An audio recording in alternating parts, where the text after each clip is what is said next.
اعوذ باللہ من الشیطان الرجیم بسم اللہ الرحمن الرحیم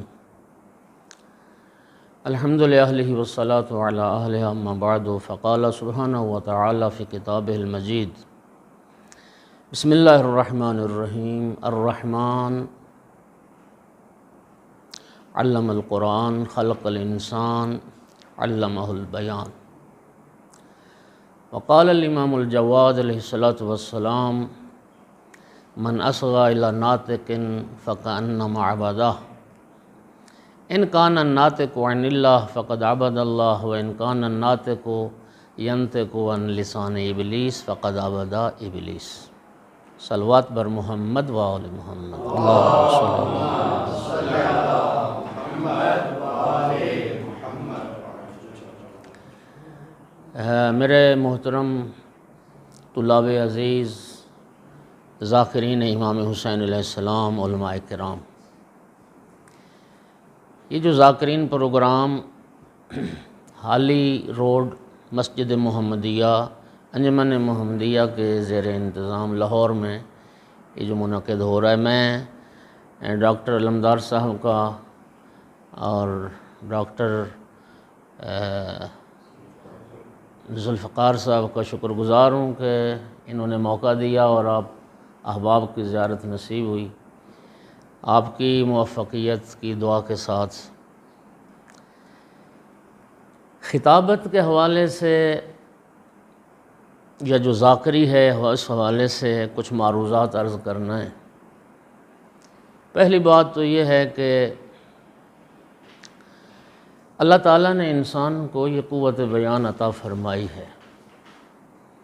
انسان کے جو امتیازات ہیں باقی تمام مخلوقات میں سے، اس میں ایک یہ بیان بھی ہے، اور یہ بیان ہی ہے جو معارف، علوم، اس کے نقل و انتقال کا سب سے مؤثر ذریعہ یہ بیان ہے۔ اور الحمدللہ تشیع اور خطابت میں سمجھنا یہ لازم و ملزوم ہے۔ شاید دنیا کے اور کسی مذہب میں یا کسی اور مسلک میں یا کسی اور فرقے میں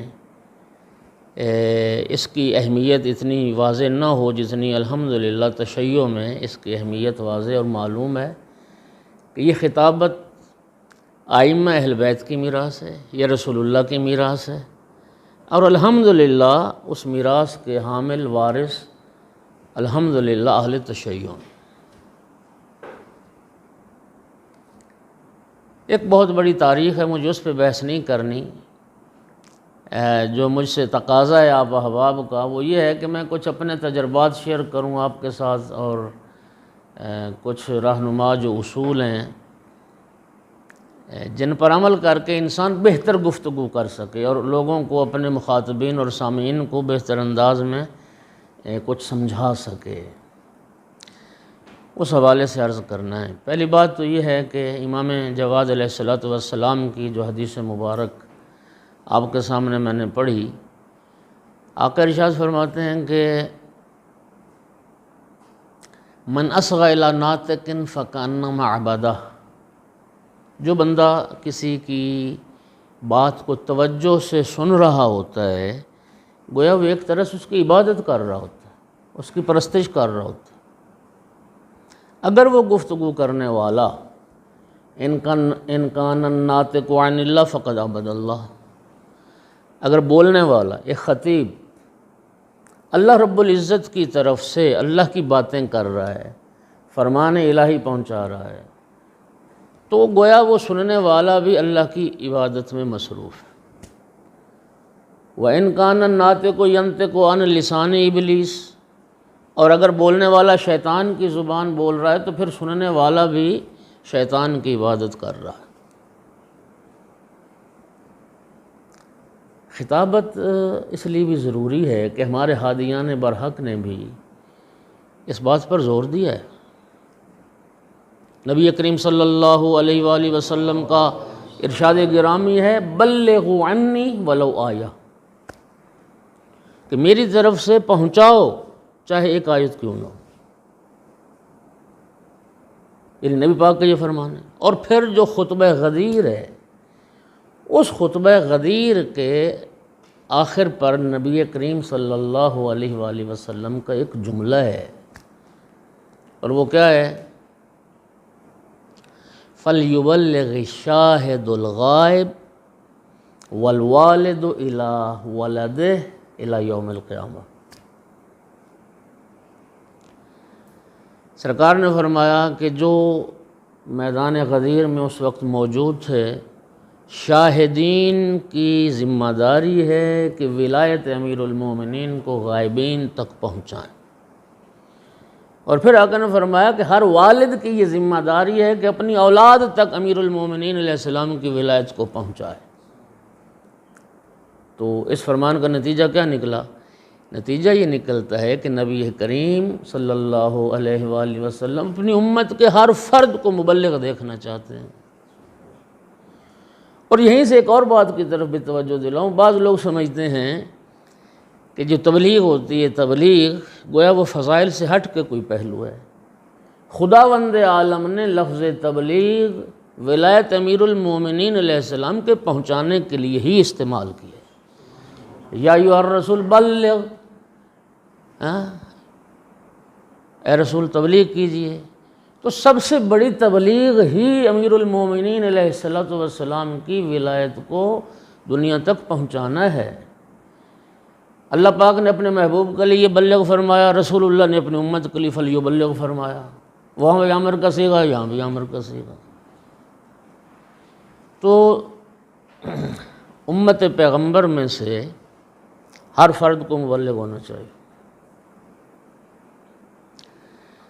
خطابت کے حوالے سے کچھ علماء کے جو مجربات ہیں، کچھ تجربات ہیں، کچھ رہنما اصول ہیں، کچھ ہدایات ہیں، تو اس حوالے سے میں آپ کی خدمت میں کچھ معروضات عرض کرتا ہوں۔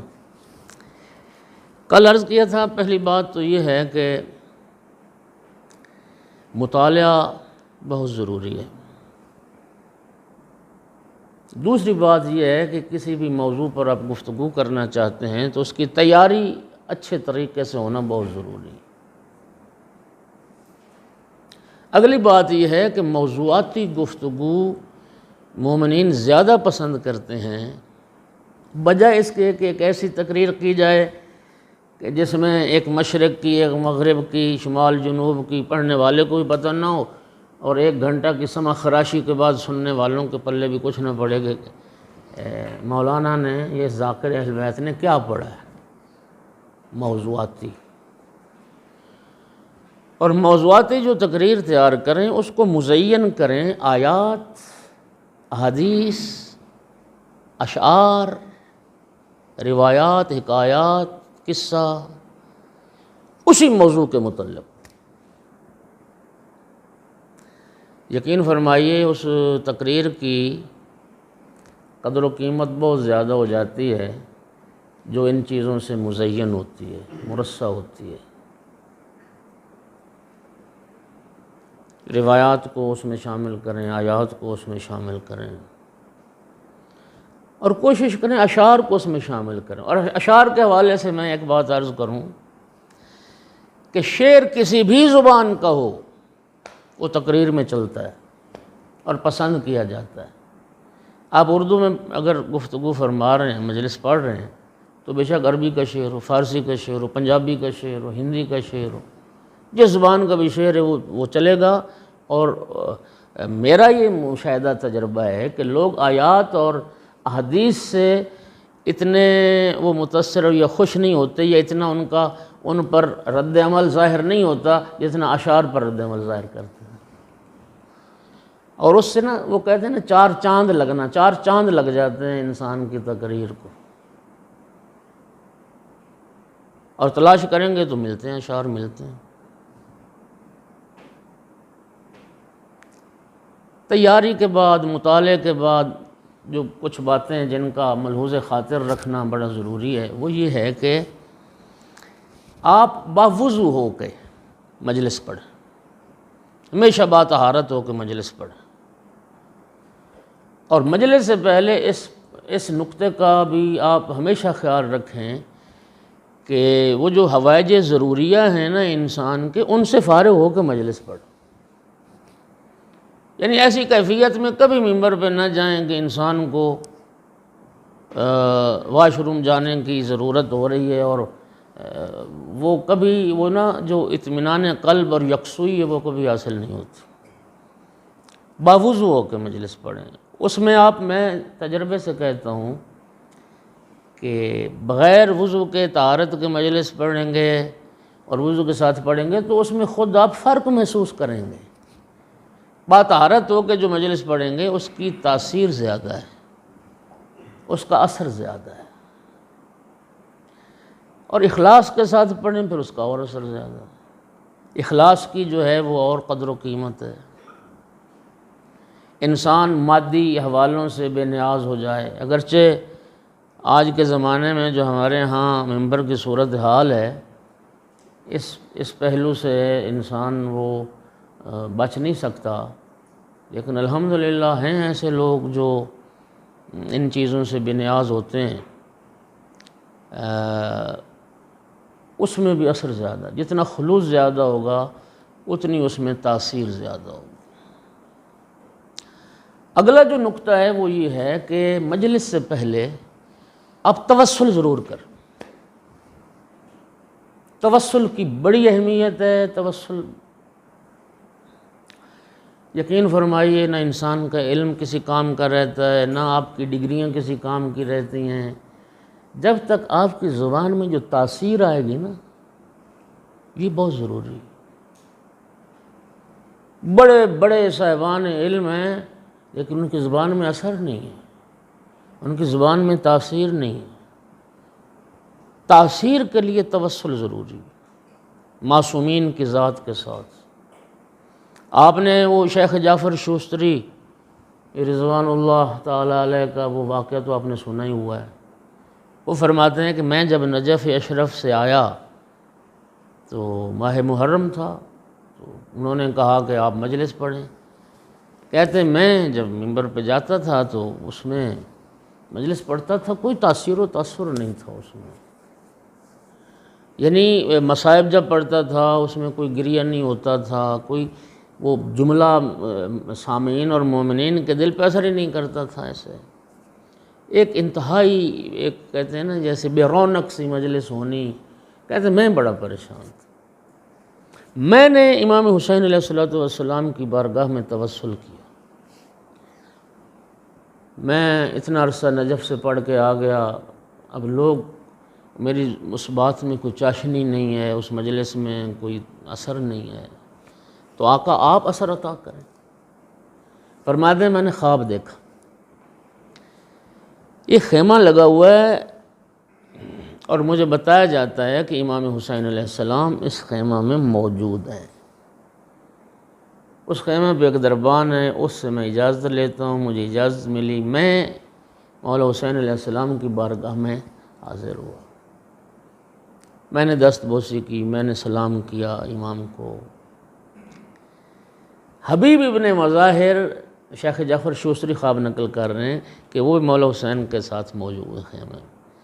مولا حسین علیہ السلام نے جناب حبیب ابن مظاہر سے فرمایا کہ شیخ جعفر ہمارا مہمان ہے، تو ان کے لیے کوئی پذیرائی کے لیے کوئی چیز پیش کرو۔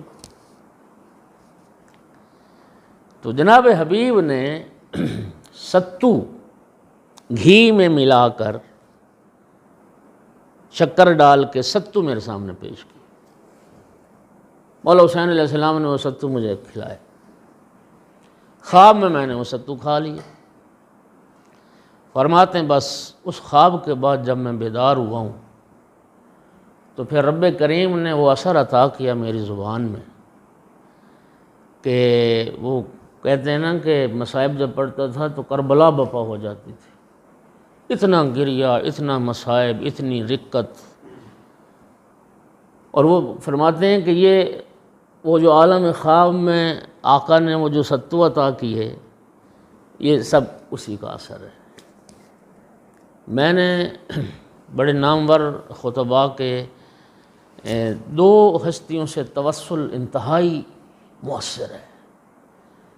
ایک بی بی پاک صلوات اللہ علیہ کی ذات سے، یا سیدتی ادرکینی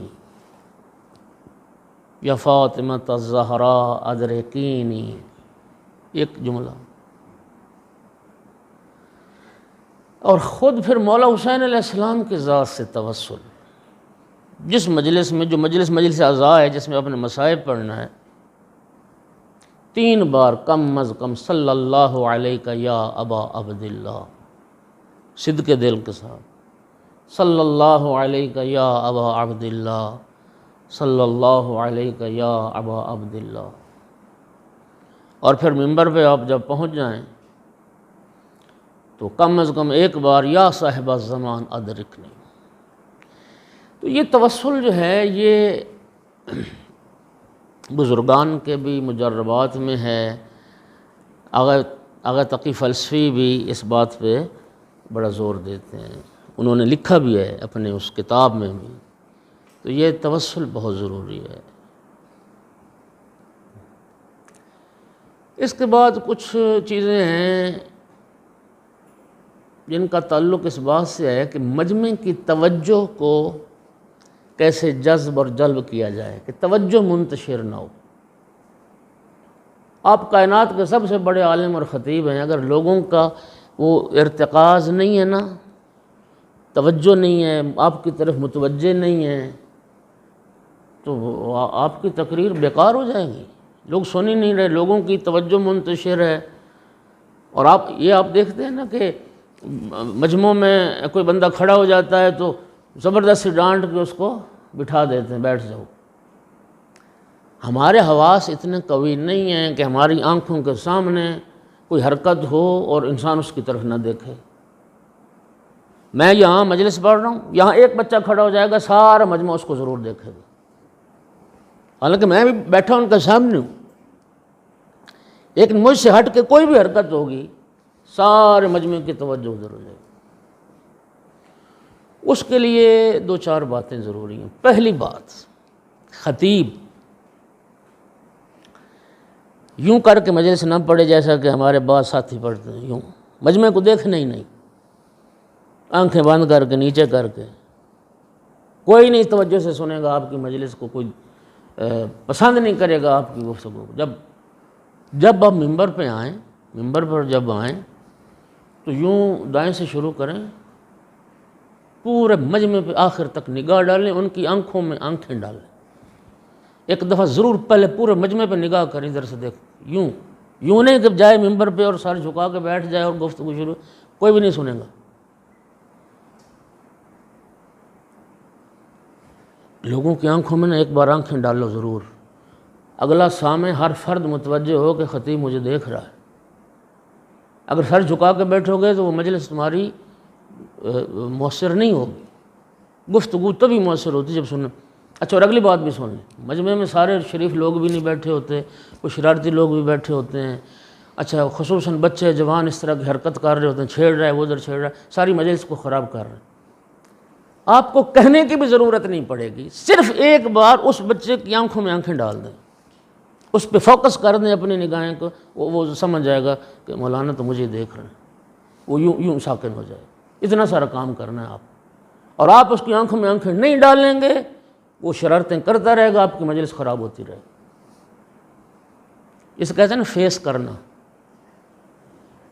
پہلے ضرور ایک بار آپ خطبہ شروع کرنے سے پہلے، گفتگو شروع کرنے سے پہلے یوں ان کی آنکھوں میں آنکھیں ڈالیں. اور ایک ایک کی آنکھ میں یہ جو اللہ تعالیٰ نے وہ کرنٹ رکھا ہے نا، جو جب کسی کی آنکھ میں آنکھ آتی تو اس کو پتہ چل جاتا ہے کہ مجھے دیکھ رہا ہے، مجھے پتہ چل رہا ہے کہ میرا اس سے کنیکشن مل گیا. یہ بہت ضروری ہے. اگلی جو بات ہے توجہ کو مرکوز رکھنے کے لیے، وہ خود ممبر کی جو ڈائریکشن ہے اس کو سمجھنا بڑا ضروری ہے. ممبر ہمیشہ وہ کیا کہتے ہیں جی، بمبست، جو جگہ بمبست ہو نا اس طرف ممبر لگنا چاہیے. کبھی ایسی جگہ پر ممبر لگائیں گے، کبھی مجلس صاحب کی کوئی توجہ نہیں کرے گا. یہاں ممبر ہے، یہاں سے راستہ ہے، ادھر سے بندہ آ رہا ہے ادھر سے جا رہا ہے، ادھر سے آ رہا ہے ادھر سے جا رہا ہے۔ اور آپ جانتے ہیں کہ جب مجلس ہو رہی ہوتی ہے تو لوگوں کو آنا جانا تو لگا رہتا ہے، ہر آنے والے کو مجمع دیکھے گا، ہر جانے والے کو مجمع دیکھے گا، تو آپ کی طرف سے تو توجہ ہٹ گئی لوگوں کی۔ یہ کچھ ٹیکنیکل پوائنٹ ہیں جن کی رعایت بہت ضروری ہے۔ میں نے متعدد مقامات پر ممبر چینج کروائے ہیں، یار یہ کیا طریقہ ہے، ادھر سے راستہ ہے ادھر سے ممبر تم نے لگا دی۔ اب جیسے یہ پیچھے دیوار ہے نا جی، ادھر سے تو کسی نے نہیں آنا، ادھر سے کسی نے آنا ہے نا۔ اب جو میرے سامنے تھوڑے سے لوگ بھی بیٹھے ہوں گے، انہوں نے موڑ کے نہیں دیکھنا، موڑ کے دیکھنے کی ضرورت کوئی نہیں کرتا۔ اب پیچھے جو آئے گا وہ پیچھے بیٹھتا چلا جائے گا، تو کم از کم جو آپ کے سامنے بیٹھے ہیں لوگ وہ متوجہ رہیں گے، ان کی جو توجہ ہے وہ کبھی خراب نہیں ہوگی۔ ایک صلوات پڑھ دیں سارے۔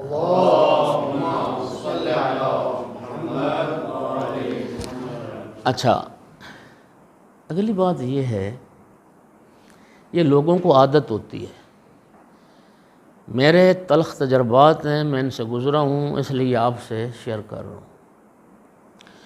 میں ایک موضوع سوچ کے گیا ہوں ذہن میں کہ آج یہ گفتگو کرنی ہے، آج یہ مجلس پڑھنی ہے، ابھی ممبر پہ پہنچے نہیں، ادھر سے کوئی بندہ آ گیا کہ بلا آج نہ اس موضوع پہ پڑھ دیں، آج یہ موضوع سنا دیں۔ ایک تو انسان جو ذہناً آمادہ ہو کے گیا ہے ذہنی طور پر، ایک تو وہ سارا خراب ہو جائے گا، اور جو وہ موضوع کہہ رہا ہے خطیب یہ سمجھے گا کہ اب اگر میں اس کے موضوع پہ نہ پڑھوں تو یہ تو کہے گا جی خطیب ہی فارغ ہے تو ہمارا موضوع نہیں پڑھے۔ او بھائی وہ کرنا ہی خراب چاہتے ہیں آپ کو۔ میں پتہ کیا کہتا ہوں، ایسا ہوتا ہے نا جی کہ بلا آج ذرا یہ پڑھ دیں اس موضوع پہ، میں کہتا ہوں جب تم مجلس کرواؤ گے نا تو پھر میں پڑھوں گا موضوع، بانی مجلس کوئی اور ہے، مجلس کوئی کروا رہا ہے، تو بیچ میں خواہ سے آ گیا یہ ذرا اس موضوع پہ پڑھ دیں، تم اس موضوع پہ گفتگو سننا ہے تو تم مجلس رکھو، میں آ کے پھر اسی موضوع پہ پڑھ دوں۔ اس کا یہ جواب ہوا ایسے کہ ادھر ایک نام نہیں لیتا پھر وہ بات واضح ہو جاتی ہے، میں مجلس کے لیے گیا تو وہاں کے جو بزرگان تھے ان میں سے ایک شخص مجھے کہنے لگا کہ بلا آپ ذرا نا آج رشوت کے موضوع پہ پڑھیں کہ رشوت اسلام میں کتنا گناہ ہے۔ اور وہاں کے جو مولانا صاحب واسطے سے جو مطلب جنہوں نے دعوت دی انہوں نے سن لی بات، وہ وہاں کے مقامی تھے، انہوں نے مجھے متوجہ کر دیا کہ شرعی صاحب آپ نے اپنا جو مجلس تیار کی ہوئی ہے وہی پڑھیں، اصل میں یہ بندہ جو کہہ رہا ہے نا رشوت کا موضوع پڑھیں، وہ جو بندہ بیٹھا ہے نا دوسرا، اس سے اس کی کلیش ہے، اس کے ساتھ اس کی انبن ہے، وہ پتہ نہیں عدالتوں میں کام کرتا ہے، وہ رشوت لیتا ہے، وہ بھی وہاں کا وہ ظاہر ایک معزز فرد ہے، ایک محترم ہے، اصل میں یہ مجلس اس کے خلاف پڑھانا چاہتا ہے کہ دیکھو جی مولانا صاحب نے اس کو یوں اڑا کے رکھ دیا، ہاں جی تو راشی ہو فلاں ہو۔ یہ بڑی اہم بات ہے، یہ جو لوگ کہتے ہیں نا موضوع مت کسی کو لفٹ کرائیں جو آپ تیاری کر کے گئے ہیں، ہاں اگر کوئی موضوع کی خواہش کرے تو خود بانی مجلس سے آپ موضوع کو بھی ضرور پوچھیں، کسی کی قلخانی ہے، کسی کی چہلم کی مناسبت ہے، کسی معصوم کی ولادت شہادت ہے، پہلے سے جو مطلب بانی آپ کو موضوع دے مجلس کا یا آپ کو علم ہو اس کی رعایت کرنی چاہیے، مناسبت کی رعایت تو کرنی چاہیے۔ مناسب گفتگو ہوتی وہ ہے جس میں موضوع ہاں مناسبت کا خیال رکھا جائے۔ فرض کریں امام صادق علیہ السلام کی شہادت ہے اور آپ امام صادق علیہ السلام کی شہادت پر ایک جملہ بھی نہیں پڑھتے، ان کی شخصیت پر، ان کی سوانح حیات پر، اور آپ فرض کریں امام علی علیہ السلام کی شخصیت پہ بول جاتے ہیں جبکہ پڑھنے والا بھی ایک ہی ہو، تو پھر یہ مناسب نہیں ہے۔ جس معصوم کی ولادت یا شہادت کی مناسبت ہے اسی پہ آپ فوکس کریں۔ انشاءاللہ جب آپ کو پڑھنے کا ڈھنگ آ جائے تو میرا تو طریقہ یہ ہے کہ سال بھر میں جس معصوم کی ولادت شہادت کے ایام چل رہے ہوں اسی معصوم کے حوالے سے گفتگو کریں۔ چونکہ آپ جانتے ہیں ہمارے ہاں تو بھائی قبضے کا مضمون چلتا ہے، وہ چند ایک مجلسیں لوگوں نے یاد کی ہوئی ہیں، اسی کو پڑھتے ہیں، اسی پہ داد سمیٹتے ہیں۔ باقی کتنے موضوعات ہیں اسلام میں جن پر گفتگو کی ضرورت ہے اور جن پر بات کرنے کی ضرورت ہے۔ تو یہ کسی سے موضوع لینا جو کہے جی ذرا اس موضوع پہ ذرا آج بولنا ہے، آپ نے تقریر ضرور کرنی، بابا کہو جب تم مجلس کو رکھو گے نا اپنے گھر میں مجھے دعوت دو گے تب پڑھوں گا یہ موضوع، جو سوچ کے آیا ہوں میں وہی پڑھوں گا، کوئی اور نہیں پڑھوں گا۔ ایک تو یہ بات۔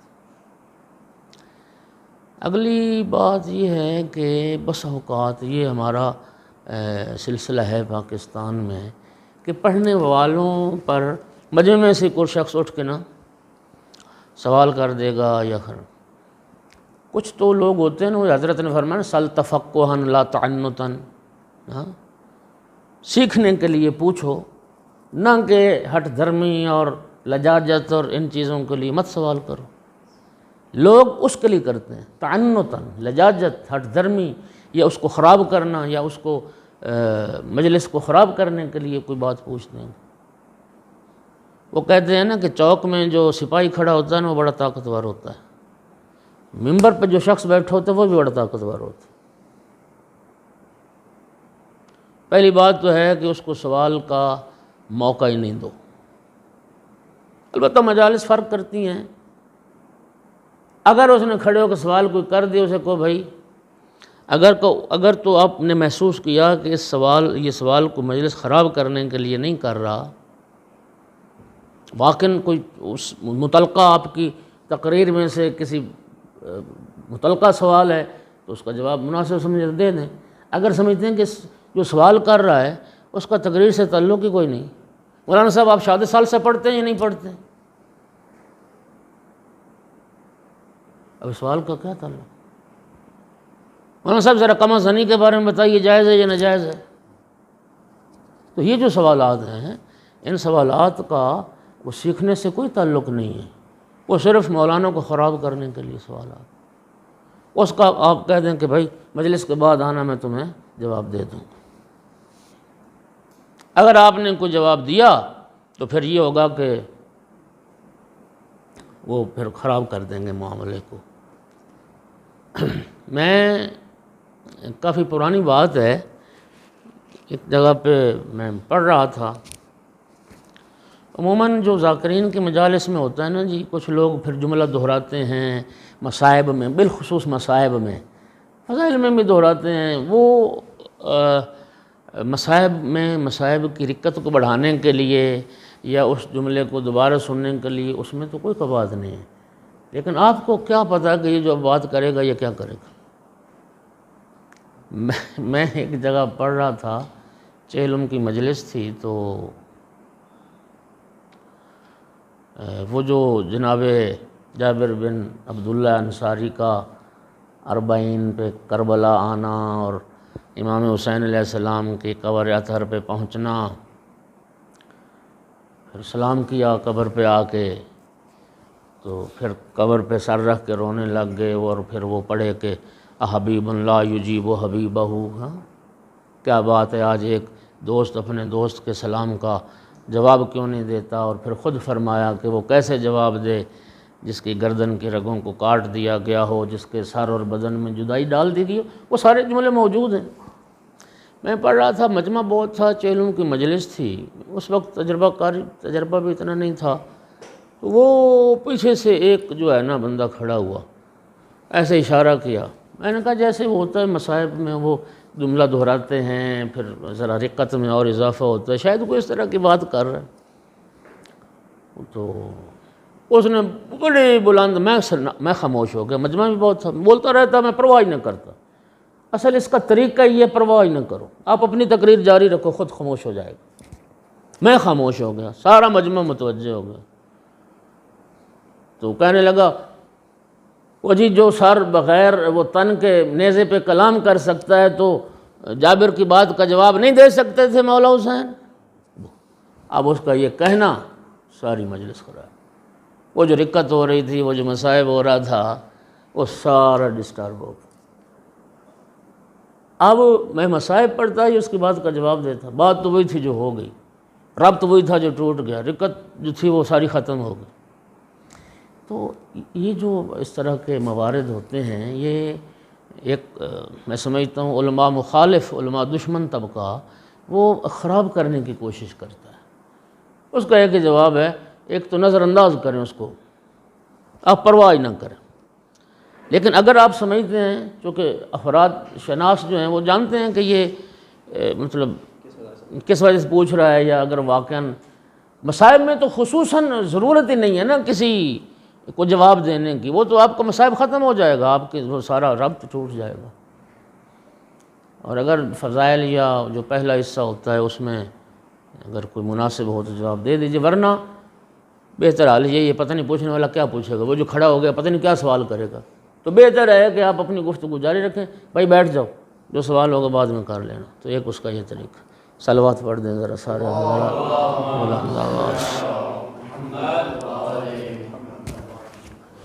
اگلی جو چیز ہے وہ خود خطیب کا جو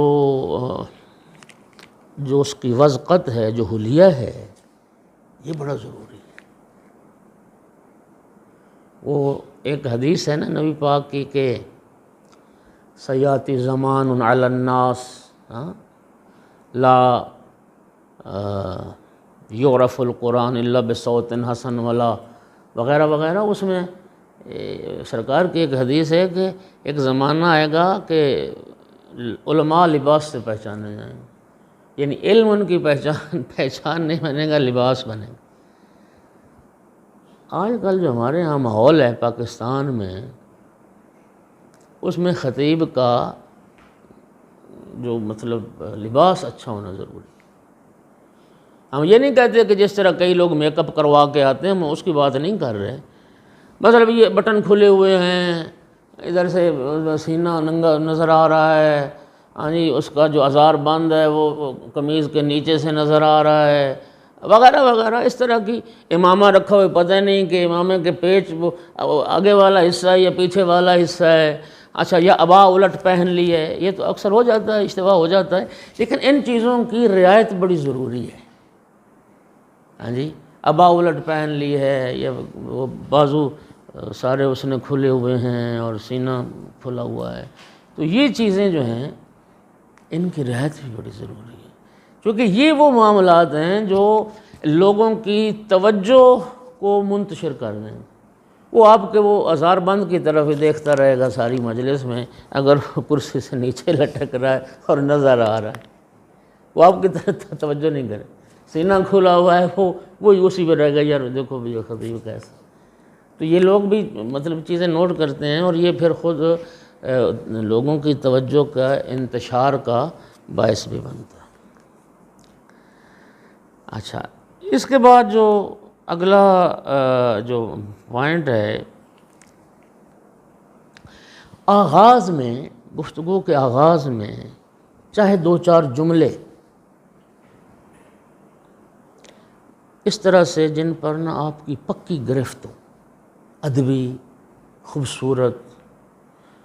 میں بہت سارے خطیبوں کا آپ کو بتا سکتا ہوں جن کی کوئی بھی مجلس سن لیں گے کہ شروع کے جملے یہی ہوں گے،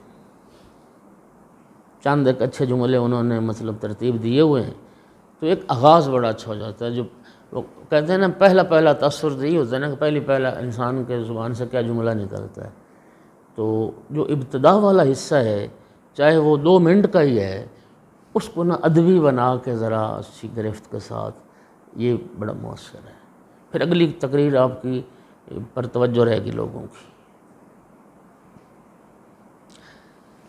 اگلا جو نقطہ ہے وہ یہ ہے کہ وہ جو خود مخاطبین ہیں، جو آپ کے سامعین ہیں، ان کو آپ اچھے لفظوں سے مخاطب کریں۔ عاشقان اہل بیت، محبان آل رسول، عزاداران سید الشہداء، اے ملت غیور، اے غیرت مند شیعو، اے علم دوست لوگو، اے علماء دوست لوگو، صاحبان تقوی، صاحبان علم بیٹھو۔ تو یہ جو مطلب جملے ہوتے ہیں نا جی سامعین کی ہاں جی، تو وہ آپ کی تقریر توجہ سے بھی سنیں گے، اور پھر کیا ہوتا ہے کہ عزت کرو عزت کرواؤ۔ آپ اگر یہ کہہ دیں کہ تم جاہل بیٹھے ہو، تمہیں سمجھ نہیں آ رہی میری بات، کئی لوگ ہو جاتے ہیں نا غصے میں آ جاتے ہیں، جذباتی ہو جاتے ہیں، غصے میں جو خطیب آ گیا بس اس کی خطابت فوت ہو گئی۔ غصے میں تو آنا ہی نہیں، لوگ تو اصل وہ دلاتے غصہ ہے نا، غصے میں آنا ہی نہیں، ان کو اچھے لفظوں سے خطاب کرنا ہے۔ آپ ایرانی علماء کو دیکھتے ہیں کیسے ملت غیور ما، ہاں، تو یہ جو کسی عزت دینا، کسی کو بڑے احترام سے پکارنا، یاد کرنا، تو یہ چیزیں بڑی مؤثر ہوتی ہیں، سننے والے کے دل میں آپ کی محبت بڑھتی ہے، سننے والے کے دل میں احترام بڑھتا ہے۔ چونکہ بہت سارے لوگ جو ہے نا ممبر پہ سب ڈانٹ دیتے ہیں، لوگوں کو ڈانٹ دیتے ہیں، پتہ نہیں کہاں بیٹھے ہو، پتہ نہیں، تو ان کو عزت دینا یہ بھی ایک مؤثر ذریعہ ہے گفتگو کا۔ اس کے بعد جو اگلی جو بات ہے، ایک صلوات پڑھیں ذرا سارے حضرات۔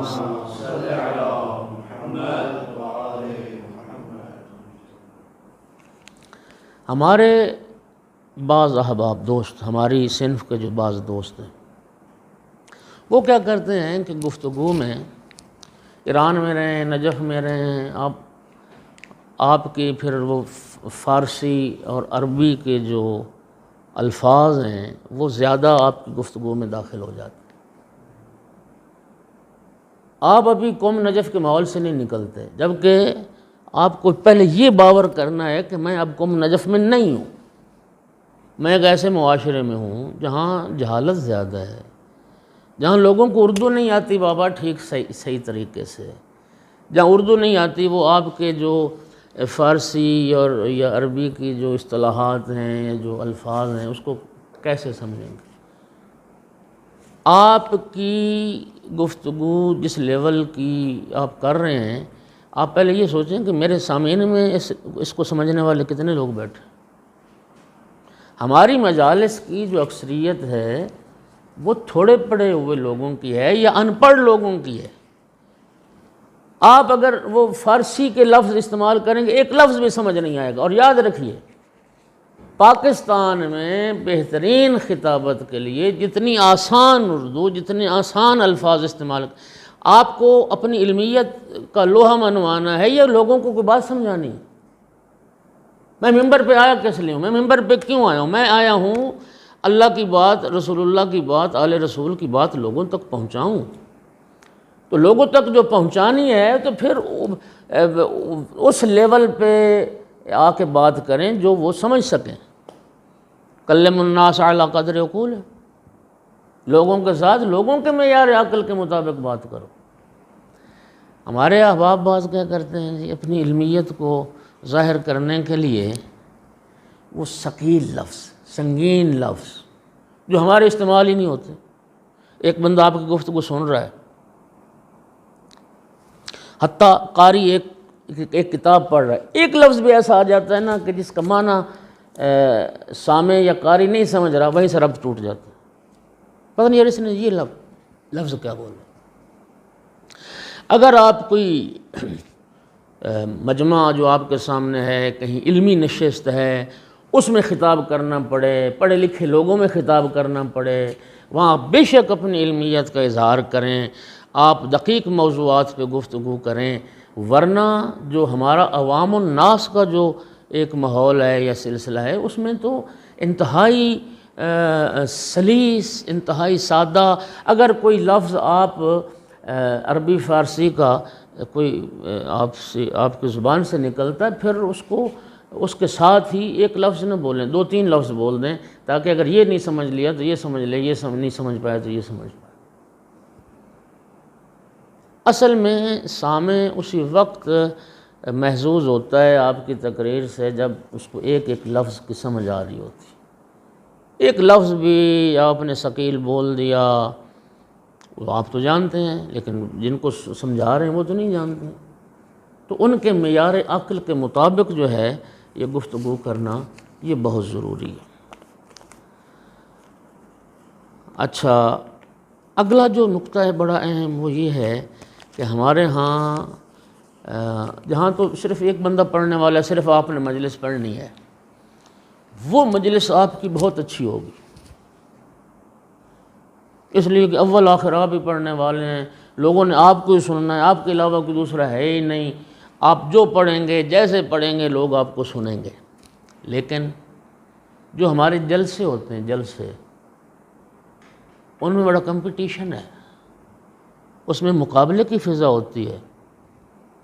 میں معذرت کے ساتھ احباب سے ایک لفظ استعمال کر رہا ہوں، اور یہ لوگ لفظ استعمال کرتے ہیں، وہ کہتے ہیں میچ ہے میچ. اب میچ میں کیا ہوتا ہے کہ جیتا کون ہارا کون، ہاں فلاں جلسہ لے گیا، فلاں ناکام ہو گیا. ہاں جی، ہمارے کیا پنجابی کے وان وٹدا گیا اور فلاں یہ کر گیا، فلاں نے مجلس ٹنگ دیتی، فلاں نے جلسہ ٹنگ دیتا. ہماری حالت یہ آپ یقین کریں کہ ہر پڑھنے والے کے بعد لوگ اس کے پاس فیل کے نمبر دیتے ہیں، اس کی مجلس کیسے، اس کا فضائل کیسا رہا، اس کا مصائب کیسا رہا، آج سارا جلسہ کون لے گیا جی، ہاں جی سب سے زیادہ مصائب کس کا ہوا. ہماری یہ بدقسمتی ہے کہ ہم نے مجلس کی کامیابی کا معیار یہی بنایا ہے، فضائل میں داد زیادہ ملے، فلاں نے جی مجمع چھت نہ لا دیتا، ہاں جی مجمع کھڑا کر دیا اس نے، فلاں نے جناب وہ ٹکریں مروا دی مسائل میں. یہ ہماری مجالس کی کامیابی کے معیار بنے ہوئے ہیں. اب اس معیار کو حاصل کرنے کے لیے پھر لوگ کیا کر رہے ہیں، تصنع، ریاکاری، بناوٹ. لوگ ویگنیں بسیں بھر کے ساتھ لاتے ہیں جو ہماری مجلس کو کامیاب کریں. ہاں جی، ایسی مجلس میں ہمارے جیسے جو طلاب ہیں ان کے لیے ایک چیز تو یہ ہے کہ کسی بھی نامور ذاکر خطیب کے بعد آپ نہ پڑھیں،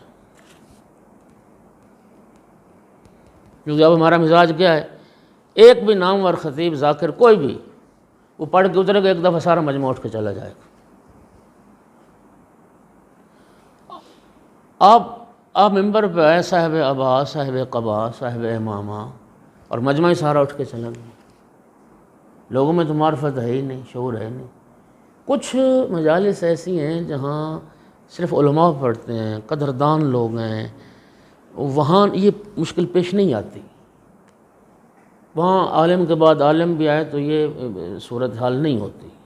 لیکن جہاں ذاکرین میں مل کے پڑھنا پڑتا ہے تو وہاں پہ یہ پھر مشکل پیش آتی ہے. آپ ابتدا میں ہیں، آپ کا تعارف ہے نہیں، یا تو جن علماء کا تعارف ہے ان کے لیے تو کوئی مشکل نہیں ہے، ان کے لیے مجمع بیٹھتا ہے، بلکہ ان کے لیے پھر مجمع آتا ہے.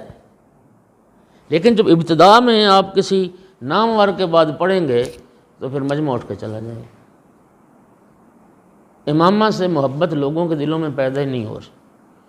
بلکہ یہ جملہ میں اپنی مجالس میں کہا کرتا ہوں کہ یہ بھی المیہ ہے ہماری ملت کا کہ ہماری قوم کو ابھی تک یہ شعور نہیں پیدا ہو رہا کہ کس مجلس میں بیٹھنا ہے، کس مجلس سے اٹھنا ہے.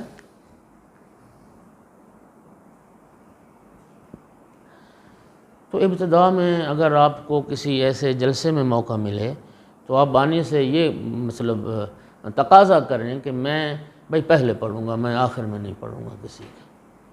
اس لیے کہ وہ پہلے ممکن ہے 10-20 بندے، 40-50 بندہ ہو، آخر میں پڑھیں گے جو کچھ نامور پڑھ کے چلا جائے گا تو آخر میں وہ بھی اٹھ کے چلے جائیں گے، تو یہ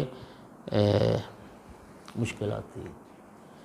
اگلی جو بات ہے وہ یہ ہے کہ جو آپ اپنی گفتگو مجلس تیار کریں اس میں ٹائم کا خیال بہت ضروری ہے، اس کے مطابق تیار کریں.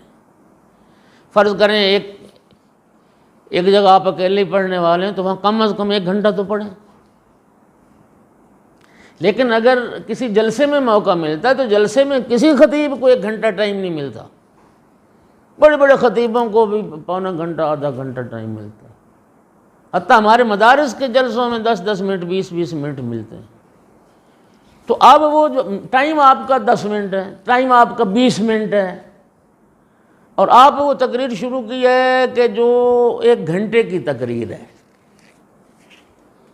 تو 20 منٹ میں تو 15 منٹ میں تو آپ کی تمہید ہی ختم نہیں ہوگی، کوئی نتیجہ ہی نہیں ملے گا۔